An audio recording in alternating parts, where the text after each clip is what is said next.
Hello, this is Tony Heller from RealClimateScience.com. George Orwell said, "If thought corrupts language, language can also corrupt thought." Let's take a look at some of the language used by climate alarmists. A few years ago, Nature magazine ran this article. Can the world kick its fossil fuel addiction fast enough? Clean energy is growing quickly, but time is running out to rein in carbon emissions. What they're saying is that the world is going to burn up unless we stop using fossil fuels. And they describe the use of fossil fuels as being an addiction, the same term that's used for heroin addicts. Climate alarmists have been using the identical scare tactics for decades. In 1989, the United Nations said that we only had until the year 2000 to stop global warming. They said that governments had a 10-year window of opportunity to solve the greenhouse effect before it goes beyond human control. These people have been recycling the same scare tactics decade after decade. But let's take a look now at what's going on in the real world. Around Valentine's Day this year, dozens of people died from hypothermia in Texas. For a few days, energy became unavailable for millions of people in Texas, and there were a lot of casualties as a result.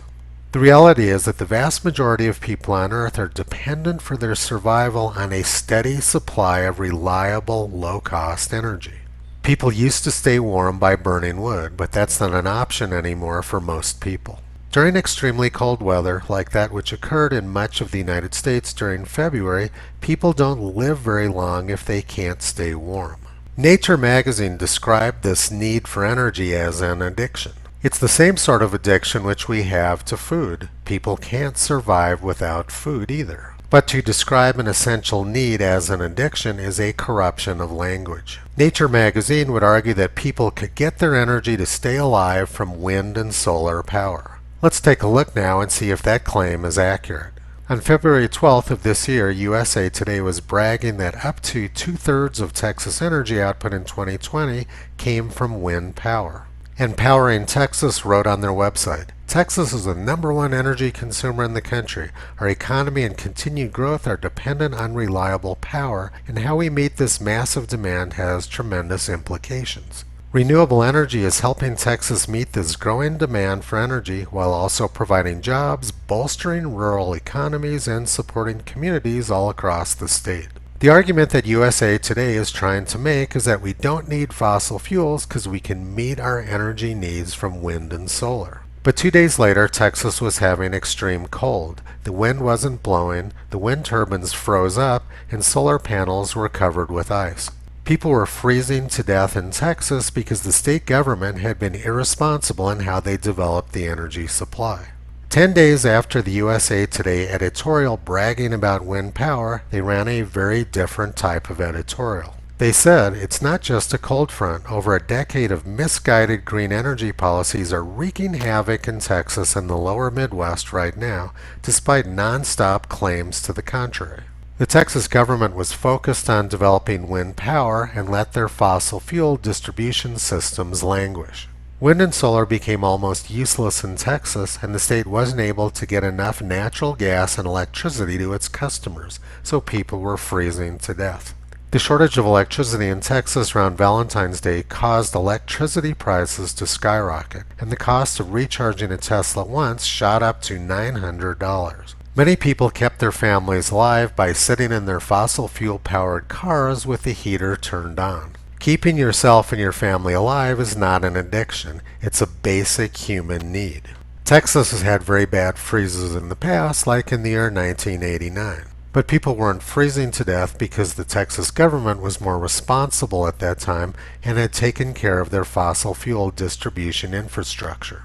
I took this picture in northern Colorado on February 15th of this year in record cold. Temperatures were 10 below 0 Fahrenheit or minus 24 Celsius.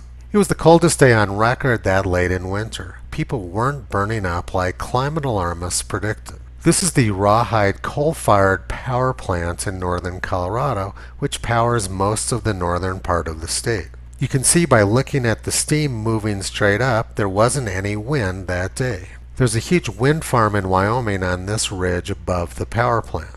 But the wind turbines were shut down because of ice, and they wouldn't have been any use under any circumstances because the wind wasn't blowing. And all of these solar panels were covered with snow, so they were completely useless as well. Northern Colorado was completely dependent on fossil fuels and record cold the day after Valentine's Day. A lot of people would have frozen to death in Colorado without their fossil fuel supply. The need to keep warm is not an addiction. It's a basic human necessity. Yet the governor of Colorado plans to shut down this very clean coal-fired power plant in just a few years. If Democrats are successful at their plans to shut down fossil fuels, they're going to kill a lot of people. Their thoughts have been corrupted by language. But kiddo, I want you to just take a look, okay? You don't have to agree. But I want you to look in my eyes. I guarantee you, we're going to end fossil fuel, and I am not going to cooperate. Okay? These people are moving forward with plans that will ultimately lead to a large number of deaths if they are successful. People can go for weeks without food, but in extremely cold weather they can only last for a few hours without energy. The real story is that these people are addicted to junk science, they're addicted to lies, they're addicted to corruption, and they're addicted to power. The agenda at work here has nothing to do with science, and it has nothing to do with climate. Toto has been pulling back the curtain on this insanity for the past 13 years. You can visit him and Kyrie on the web at realclimatescience.com.